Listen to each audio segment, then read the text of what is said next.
Jangan sampai Koperasi Desa Merah Putih yang digagas oleh Bapak Presiden Prabowo itu hanya euforia di awal, tapi harus berjalan ya sesuai dengan tujuan awal, yaitu ekonomi kerakyatan. Lalu seperti apa tanggung jawab dari pengurus Koperasi Desa Merah Putih? Assalamualaikum warahmatullahi wabarakatuh. Selamat siang sobat semua, salam sejahtera. Kembali lagi di channelnya seputar informasi desa. Dan saya tidak bosan-bosan ya mendoakan kawan-kawan dan teman-teman selalu dalam kondisi sehat, selalu dilancarkan aktivitas dan rezekinya.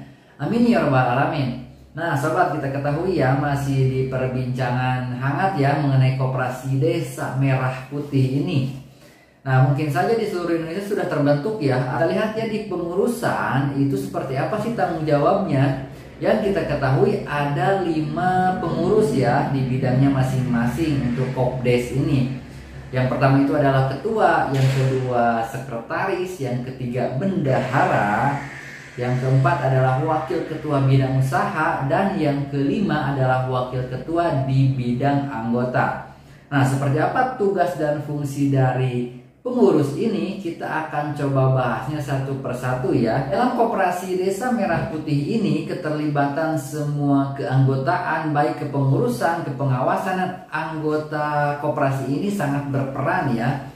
Terutama untuk kelancaran dari koperasi yang dijalankan baik dari bidang usaha ataupun pelaporan di internal Koperasi Merah Putih ini.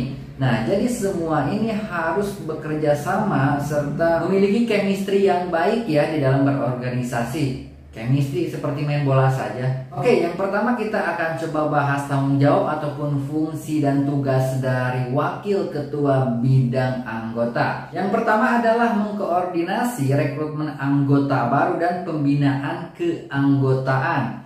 Nah, di sini jadi bidang keanggotaan ini harus merekrutmen ataupun memfasilitasi masyarakat yang mau menjadi anggota koperasi ya. Nah, yang kedua adalah menyusun program pelatihan ataupun kaderisasi anggota ya. Yang ketiga menjembatani aspirasi anggota kepada pengurus.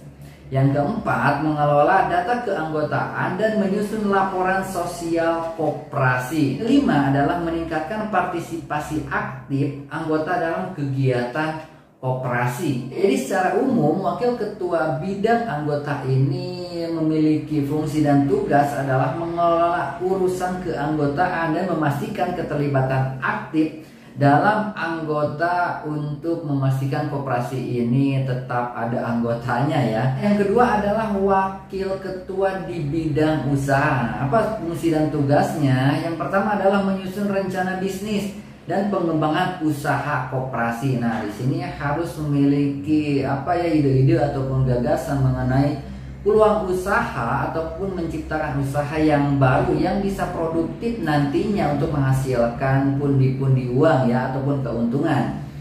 Nah, yang kedua adalah mengawasi pelaksanaan operasional usaha, misalkan ada semacam usaha bisnis sembako ataupun simpan pinjam ataupun yang lainnya. Nah, ini adalah mengawasi ya salah satu tugasnya.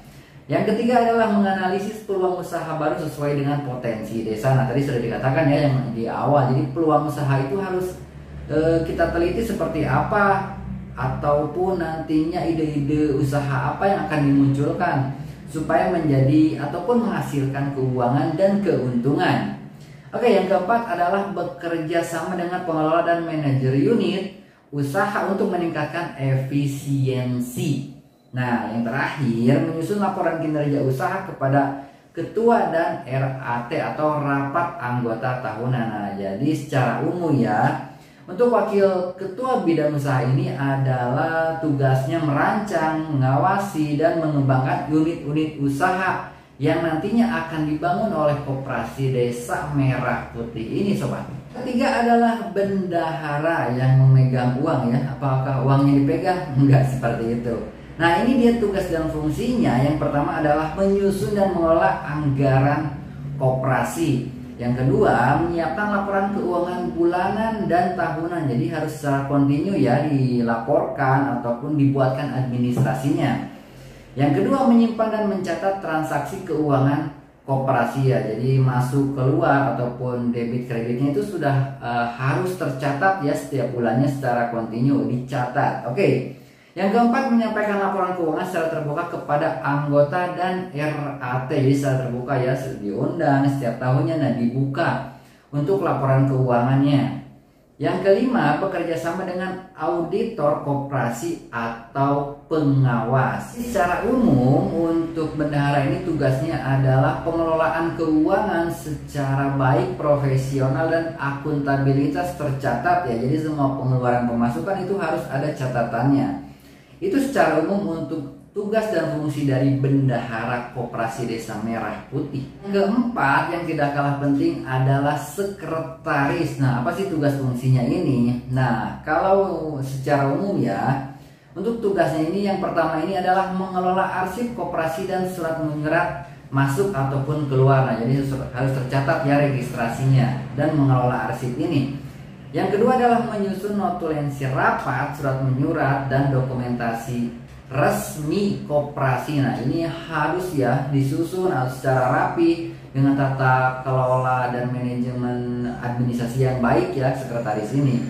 Yang ketiga adalah menyusun laporan administrasi tahunan untuk disampaikan kepada RAT ya. Dan yang terakhir adalah membantu ketua dalam mengkoordinasikan pelaksanaan program kerja. Dan yang terakhir adalah ketua Koperasi Desa Merah Putih. Apa sih tugas dan fungsinya sebenarnya? Kalau secara umum ya, untuk ketua ini adalah memiliki kebijakan ataupun pimpinan utama dalam mengambil kebijakan setiap urusan ataupun setiap keputusan setelah dilaksanakannya rapat-rapat ataupun hasil musyawarah yang dilaksanakan ya dari semua elemen di internal kepengurusan Koperasi Desa Merah Putih ini.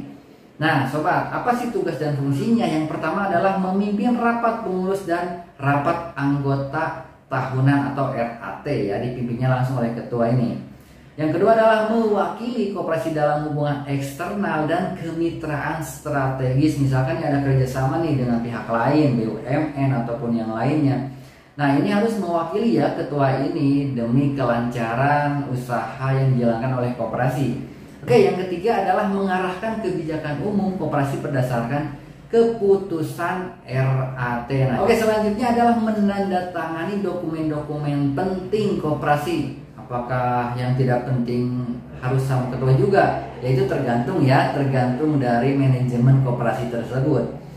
Oke, yang terakhir adalah memastikan seluruh pengurus menjalankan tugas sesuai dengan peran dan fungsinya. Jadi ketua Koperasi Desa Merah Putih ini memiliki peran penting, sangat penting bagi kelangsungan berjalannya Koperasi Desa Merah Putih. Jadi semuanya harus diatur, semuanya harus dipastikan untuk menjalankan tugas dan fungsinya ya sesuai bidangnya. Tarik garis besarnya, koperasi ini adalah organisasi yang berjalan tidak hanya satu atau dua orang, tetapi secara gotong royong.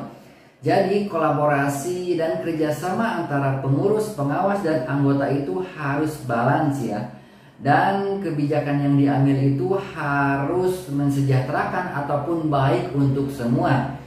Nah, di sini peran penting pengurus ataupun pengawas ini harus memiliki wibawa dan keilmuan mengenai kewirausahaan, manajemen mengenai koperasi baik dari simpan pinjamnya ataupun usaha-usaha yang lain. Nah, ini harus secara aktif ataupun secara wajib ya dimiliki oleh pengurus Koperasi Desa Merah Putih. Yang terakhir tentunya adalah pengadministrasian yang profesional, yang baik, yang teliti dan akuntabel, bisa dipertanggungjawabkan nantinya setiap tahun dan yang dilaporkan di rapat anggota tahunan. Jadi apakah teman-teman dan kawan-kawan sudah ada yang menjadi pengurus Koperasi Desa Merah Putih sampai dengan saat ini? Mudah-mudahan koperasi yang dijalankan sesuai dengan amanah ataupun amanat dari Bapak Presiden Prabowo ya, bisa dijalankan dengan baik, jujur, amanah, profesional, memiliki integritas,